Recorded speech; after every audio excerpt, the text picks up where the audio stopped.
Ever since it was released, Brooklyn Nine-Nine has been one of the most popular television shows, even after it was nearly canceled by its original network. The series has a die-hard audience that loves every aspect of it. But what if we told them that one of its most infamous scenes was never meant to happen? Well, stay tuned to today's video as we discuss this. First up, Brooklyn Nine-Nine's famous chant was never supposed to happen. One of the most iconic parts of Brooklyn Nine-Nine is, of course, its world-famous 9-9 chant. I'm going to nail it.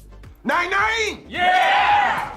9-9! Yeah! And it's also a super important part of the show as it riles up the crew and gets them ready for any moment within the series. However, surprisingly enough, this was never supposed to happen and was unplanned within the series. And there are so many jokes and recurring lines within the series, but one of its most undoubtedly recognizable was the entire cast of the main characters chanting 9-9 as they rally call. And the chant is short and simply and gets the point across very quickly, whilst also having the energy to leave its mark on the audience as well as people in the series. The 9-9 chants became an iconic trademark of the entire series as well as its ongoing fan base. This 9-9 chant has become one of the most important pieces of Brooklyn Nine-Nine history, and it's especially noticeable that the chant was never supposed to happen in the series. According to Melissa Fumero, who plays Amy in the series, the chant was originally started by Terry Crews as he came up with something to pump up the cast on set through early mornings and late nights of filming. After recognizing the cast doing so, the writers ended up incorporating it into the series as a way to keep the cast and characters lively enough within the episodes. It's awesome to see that such a signature line wasn't even an initial intentional part of the series and even came from a cast member. At the same time, it also highlights why it's super important that the cast get their mark on the series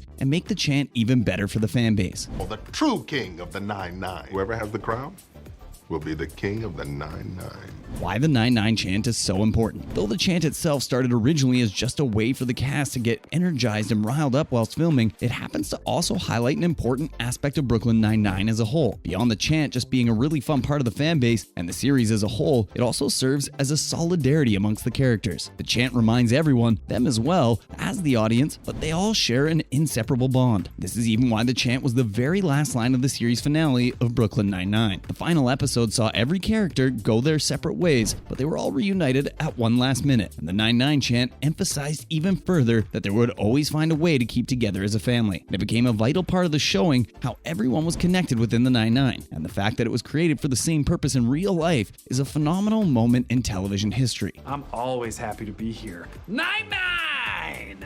The Brooklyn Nine-Nine chant origin makes it an even better aspect of the series. Now that we know the origin story of the Brooklyn Nine-Nine chant, it makes the series even better. It's not uncommon within a series to see catchphrases and jokes fall flat due to the writers trying too hard to make things catchy or funny. Many series fall flat with the aspect as they are just trying too hard to encapsulate their fan base. However, it turns out that the reason why the Brooklyn Nine-Nine chant never fell flat was the writers didn't even create it themselves. Terry Crews, one of the cast members, created the chant, meaning that they could fall back on him if anything went wrong. And the chant, therefore, also felt like a very natural part of the series because one of the cast members, and therefore the characters, created it themselves. There was never a moment where the chant itself was forced in and was used to force a laugh out of the audience. There's no doubt this is why the Brooklyn Nine-Nine chant was fundamentally one of the best parts of the series and why it caught on as well as it did. The Brooklyn Nine-Nine chant was never supposed to be a part of the series, and that's ultimately why it is best part of the show and worked as well as it does. The chant was a rallying cry both in the series as well as one on the set of filming on those early mornings and late nights. It wasn't something that the writers were trying to force into the original season back in 2013, and therefore adds a whole new ability of charm for the series going forward. It's a common thing for unplanned aspects of a series to become one of its best, and in the case of Brooklyn Nine-Nine, it ended up working entirely in its favor throughout its run and for its future.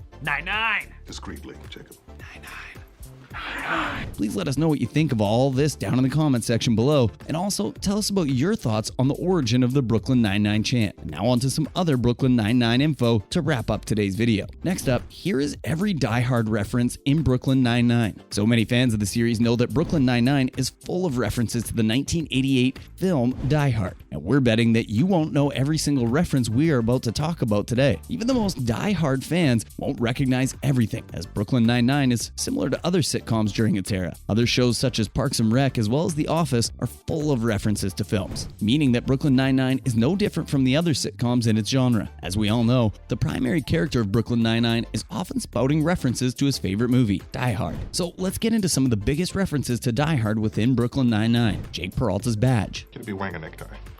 Actually, the last captain didn't care if we wore ties. One of the first scenes of the entire series during episode 1, season 1, titled Pilot. Jake Peralta's badge is hung around his neck through a chain, very similar to the character John McClane from Die Hard. This is a clear reference to the series right off the bat and shows how important Die Hard is to the rookie detective. It's an awesome little Easter egg to start this part of the list and start the series. It shows that Die Hard was a huge influence early on in the series and shows how important it is to Jake Peralta. Jake calls Die Hard a great cop movie. The next reference is again during the first season, but this time in episode 3, titled The Slump. For the first time in the series, Jake Peralta brings up his love for Die Hard in this episode's cold open. The best cop movies in order: Training Day, Lethal Weapon, and Fargo. End of discussion. During this scene, the squad is discussing what is the greatest cop movie of all time. Each character has their variation on what they think is best, but Jake makes his case to the group for Die Hard being a great cop movie. He argues back and forth with everyone, but this is what he says during the scene. Die Hard is the best cop movie of all time. One cop heroically saves the day while everyone else stands around and watches. It's the story of my life.